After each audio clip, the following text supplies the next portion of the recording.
Guys, gusto nyo ba matuto mag-board slide ng parang ganyan? Gawin nyo lang ang aking ituturo. First, kailangan nyo matutong mag-pop para sa iyong ollie. Alright? Nang ganyan. Practicein nyo lang ang pag-pop ng tail. Tignan nyo ang aking ginagawa dyan sa video.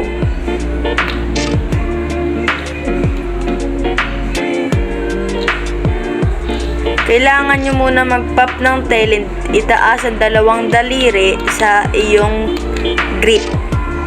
Kahit pagka-pop nyo, itaas nyo muna ang inyong daliri papunta sa taas ng grip. Nang parang ganyan, kahit hawakan nyo muna ang ilalim ng inyong board para masanay kayo.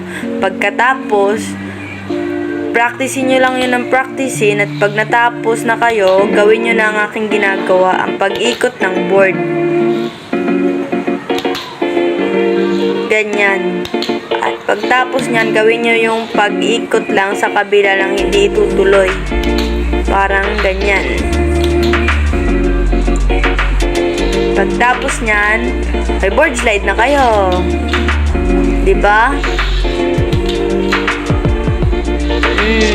Diba? Magagawa nyo rin yan soon. Thank you for watching. Bye!